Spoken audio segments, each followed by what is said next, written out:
As you know, हमारे science में recently जो सबसे ज़्यादा इमर्जिंग थ्योरी है वो है स्ट्रिंग थ्योरी। स्ट्रिंग थ्योरी की मैथमेटिक्स हमको फंडामेंटली इस यूनिवर्स के मैकेनिज्म को समझने में मदद करती है। ये हमको ये समझाती है कि कैसे फंडामेंटल वाइब्रेशन यूनिवर्स की हर एक चीज़ को डिफाइन करते हैं। और स्ट्रिंग थ्योरी की सबसे इंपॉर्टेंट बात ये है कि ये हमको एक्स्ट्रा डायमेंशंस के बारे में भी बताती है। लाइक स्ट्रिंग थ्योरी के अनुसार हमारे यूनिवर्स में 11 डायमेंशन होनी चाहिए, जिसमें से हर एक डायमेंशन की अपनी खुद की एक यूनिक प्रॉपर्टी होगी। अब थर्ड डायमेंशन को ही देख लीजिए। थर्ड डायमेंशन में हम बोलते हैं कि हाइट सेकंड डायमेंशन के साथ इंडिपेंडेंटली एग्जिस्ट करती है, लेकिन ये स्टेटमेंट सही नहीं है, क्योंकि आप ये डिसाइड कर ही नहीं सकते कि हाइट में, लेंथ में और विड्थ में क्या डिफरेंस होता है। बट ये सिचुएशन टाइम के साथ नहीं होती। टाइम किसी भी गिवन पॉइंट पे मैटर की सारी प्रॉपर्टीज़ को डिफाइन करता है। किसी भी पार्टिकल के 3 डायमेंशन के साथ उसकी पोजीशन को इस यूनिवर्स में प्लॉट करने के लिए टाइम एक काफ़ी क्रूशियल एलिमेंट है। इसी के कारण टाइम को भी एक डायमेंशन माना जाता है, जिसको हम कहते हैं द डायमेंशन ऑफ टाइम। अब इसके बाद अगर हम और भी एक्स्ट्रा डायमेंशंस के बारे में जानने की कोशिश करें तो वहाँ पर और भी कई सारी डीपर पॉसिबिलिटीज़ एग्जिस्ट करती हैं। वहाँ पर चीज़ें और भी ट्रिकी हो जाती हैं। सुपर स्ट्रिंग थ्योरी के अनुसार 5th और 6th डायमेंशन में पैरेलल वर्ल्ड की पॉसिबिलिटीज जन्म लेती हैं। अगर किसी तरह हम 5th डायमेंशन को देख पाते तो हम एक ऐसे यूनिवर्स को देखते जो कि हमारे यूनिवर्स से थोड़ा डिफरेंट है। 5th डायमेंशन में देखने पर हमको हमारी एक अल्टरनेट रियलिटी नज़र आती। और सबसे अमेजिंग बात क्या है कि 4th डायमेंशन में लिया हुआ आपका एक डिसीजन 5th डायमेंशन की हर एक पॉसिबल रियलिटी को जन्म देता है। जब भी आप कोई एक डिसीजन लेते हो तो वहाँ पर 2 पॉसिबिलिटी जन्म लेती हैं। पहली वो, अगर आप वो डिसीजन लोगे तो क्या होगा, और दूसरी वो, अगर आप वो डिसीजन नहीं लोगे तब क्या होगा। जैसे क्लास 11th में आने पर आप ये डिसाइड करते हो कि आप बायोलॉजी लोगे या फिर मैथमेटिक्स लोगे, तो यहाँ पर एक 5th डायमेंशन रियलिटी क्रिएट हुई, जिसमें से एक रियलिटी में आप बायोलॉजी लेकर डॉक्टर बनोगे और दूसरी रियलिटी में आप मैथमेटिक्स लेकर इंजीनियर बनोगे। और इसके साथ जितने भी पॉसिबल केसेस हो सकते हैं उतनी ही पैरेलल रियलिटीज़ क्रिएट होंगी। ऐसे ही 6th डायमेंशन में हम सारे पॉसिबल वर्ल्ड के पैरेलल प्लेन्स को भी ऑब्जर्व कर पाएंगे। हम उन सारे पॉसिबल यूनिवर्स को कंपेयर और उनकी पोजीशन को पता लगा पाएंगे जो कि सेम इनिशियल कंडीशन से स्टार्ट हुए हैं, जैसे कि वो सारे पॉसिबल यूनिवर्स जो कि बिग बैंग से स्टार्ट हुए हैं। इट मीन्स अगर हम 5th और 6th डायमेंशन को कंट्रोल करना सीख जाते हैं, उसमें मास्टर हो जाते हैं, तो हम टाइम को भी मैनिपुलेट कर पाएंगे, हम समय को भी मैनिपुलेट कर सकते हैं। खैर, जितनी भी एक्स्ट्रा डायमेंशंस हैं और उनकी क्या प्रॉपर्टीज़ हैं उनके बारे में हम किसी और वीडियो में डिटेल में जानेंगे। और हाँ, 5th डायमेंशन पर पूरा डिटेल में मैं एक वीडियो पहले ही बना चुका हूँ, तो अगर आप उसको देखना चाहते हो तो हमारे चैनल पर चेकआउट ज़रूर कीजिएगा। बट आज हम डायमेंशन के एक डिफरेंट टॉपिक को कवर करेंगे। आज हम ये जानेंगे कि आखिर गॉड जिन्होंने इस पूरे यूनिवर्स का क्रिएशन किया, जो कि इस पूरे यूनिवर्स में बैलेंस प्रोवाइड करा रहे हैं, आखिर गॉड किस डायमेंशन में रहते हैं, और आखिर क्या डायमेंशन सचमुच में होती हैं या फिर ये हमारी एक्स्ट्रा ऑर्डिनरी कॉन्शियस थिंकिंग का नतीजा है। तो दोस्तों, बने रहिए हमारे साथ इस वीडियो में, जिसमें आज हम डायमेंशन ऑफ गॉड को जानने की कोशिश करेंगे।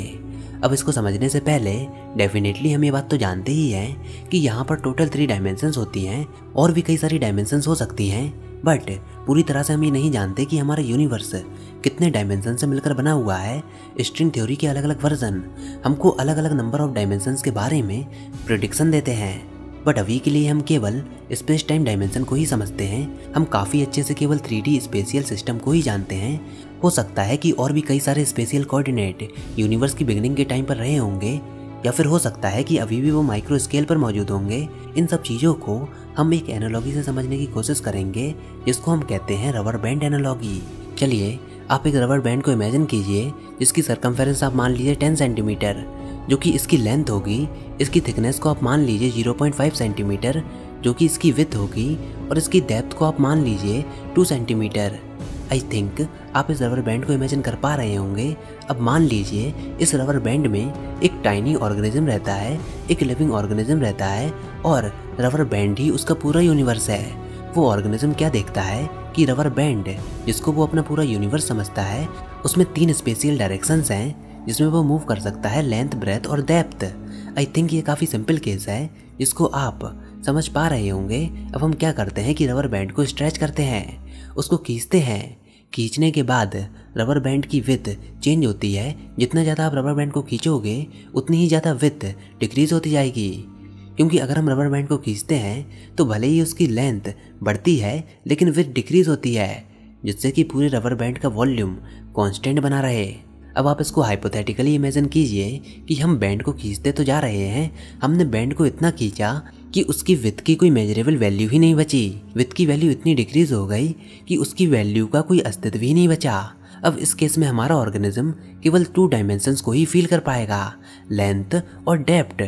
तो अब सवाल ये है कि आखिर थर्ड डायमेंशन कहाँ पर लॉस्ट हो गई, कहाँ पर गुम हो गई? तो जवाब ये है कि थर्ड डायमेंशन कहीं पर लॉस्ट नहीं हुई, दरअसल उसकी वैल्यू नेग्लिजिबल है, इतनी कम कि उसको ऑब्जर्व नहीं किया जा सकता।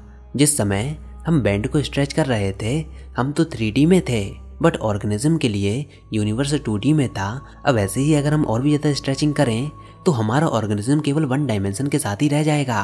हेंस उसके लिए दूसरे डायमेंशंस को समझने की एबिलिटी खत्म हो जाएगी। मतलब हमारे वर्ल्ड में नंबर ऑफ डायमेंशंस ऑर्गेनिज्म के वर्ल्ड से ज़्यादा हैं। सिमिलरली आप इस एग्जाम्पल से हमारे यूनिवर्स को भी समझ सकते हो कि हमारे यूनिवर्स की बिगिनिंग में एक्स्ट्रा डायमेंशन थी, लेकिन यूनिवर्स के लगातार विस्तार एक्सपेंशन के कारण यूनिवर्स की एक्स्ट्रा डायमेंशन अब लॉस्ट हो चुकी हैं। हालांकि वो लॉस्ट नहीं हुई, बल्कि उन डायमेंशन की मेजरेबल वैल्यू काफ़ी कम है, इतनी कम कि उनकी कोई मेजरेबल वैल्यू ही नहीं है।